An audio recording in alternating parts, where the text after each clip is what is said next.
Bismillahirrahmanirrahim. Assalamualaikum warahmatullahi wabarakatuh.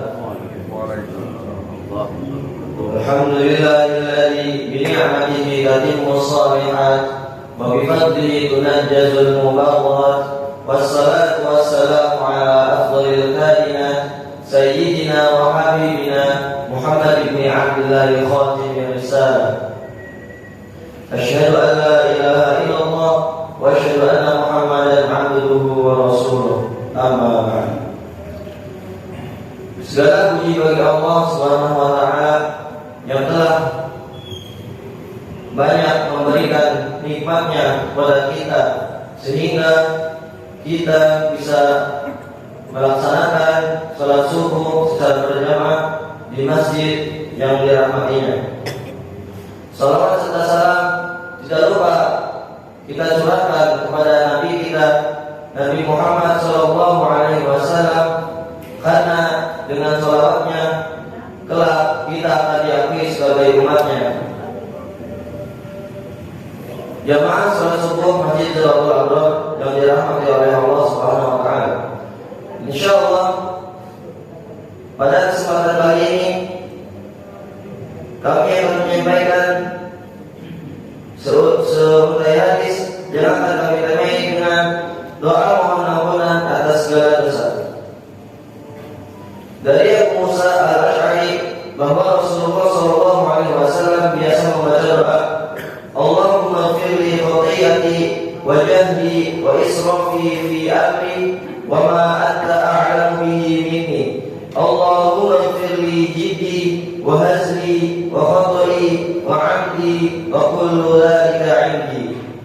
Yang artinya, ya Allah, ampunilah kesalahanku, kejahilanku, sikapku yang melampaui batas dalam urusanku, dan segala hal yang kau lebih mengetahui hal itu dari dirimu.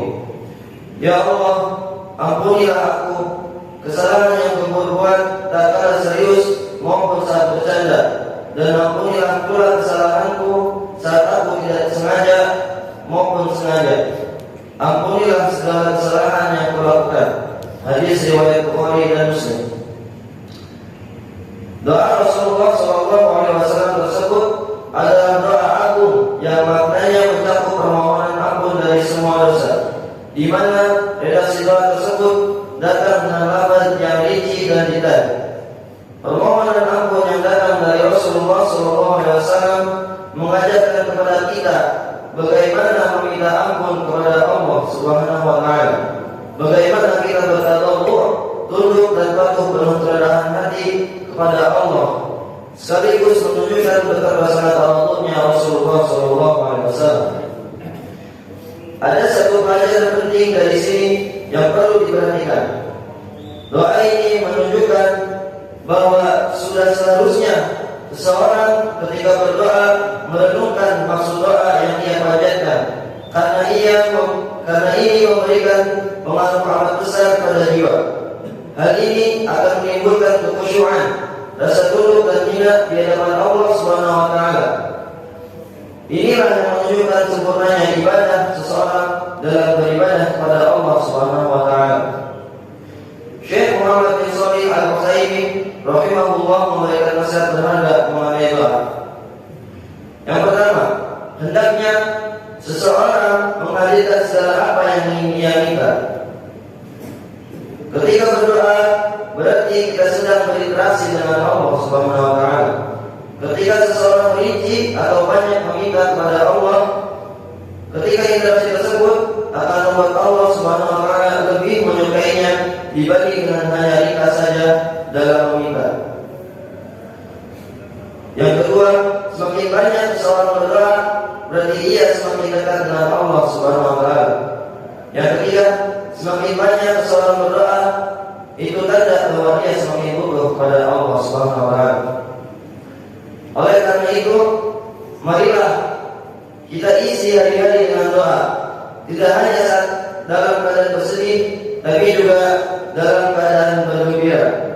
Allah Subhanahu wa taala berfirman dalam Quran surat Al-Baqarah ayat 196, "Wa idza sa'alaka 'ibadi 'anni fa inni qarib, ujibu da'watad da'i idza liyastaghibu li wa liyu'minu bi la'allahum yarshudun.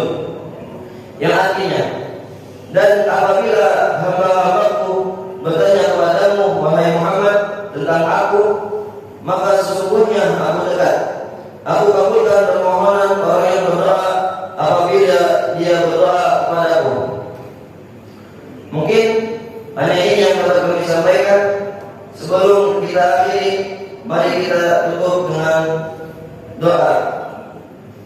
Ala hadiah niyah wa likulli niyatin shalihah. Al-Fatihah. A'udzu billahi minasyaitonir rajim. Bismillahirrahmanirrahim. Alhamdulillahirabbil alamin arrahmanir rahim maliki yaumiddin. Iyyaka na'budu wa iyyaka nasta'in. Ihdinas siratal mustaqim. Siratal ladzina an'amta 'alaihim ghairil maghdubi 'alaihim waladdallin. Alhamdulillahirabbil alamin. Hamdan syakirin, hamdan na'imin, hamdan yuwafi ni'amahu wa yukafi mazidah. Ya Rabbana lakal hamdu wa lakal syukru kama yanbaghi jalali wajhikal karim wa 'azimi sultanik. Allahumma shalli wa sallim ala sayyidina Muhammad wa ala ali sayyidina Muhammad. Ya Allah yang Maha Besar dan Maha Kuasa, kami mohon kepada Engkau ya Allah untuk para musyrik, pemberi wakaf, orang tua asuh, donatur, pembina dan pengurus yayasan, para pengurus ponpes, bapak ibu jamaah sholat subuh Masjid Zatul Aqbar dan umat muslimin dan muslimat, agar diampuni dosa-dosanya, dosa besar, dosa kecil, disengaja ataupun tidak disengaja, diberi hidayah agar dapat melaksanakan semua perintahmu dan meninggalkan semua laranganmu, diberi kesehatan agar bisa istiqomah dalam melaksanakan ibadah baik yang wajib maupun yang sunnah, diberi rezeki yang luas dan berkah agar mau berbagi kepada anak yatim dan duafa serta dalam perjuangan Islam, diberi kemampuan bisa bersabar jika menerima musibah dan pandai mensyukuri kenikmatan, diberi keturunan yang qurrata a'yun, keturunan yang sholih dan sholihah. Allahumma ighfir lana khati'atana wa jahlana wa israfana fi amrina wa ma anta a'lamu bihi minna. Allahumma ighfir lana jiddana wa hazlana wa qada'ana wa 'amdana wa kullu dhalika 'indana. Rabbana zalamna anfusana wa illam taghfir lana wa tarhamna lanakunanna minal khasirin. Rabbana atina fid dunya hasanah wa fil akhirati hasanah wa qina 'adzabannar. Subhana rabbika rabbil 'izzati 'amma yasifun wa salamun 'alal mursalin walhamdulillahi rabbil alamin. Akhirul kalam, wassalamu alaikum warahmatullahi wabarakatuh.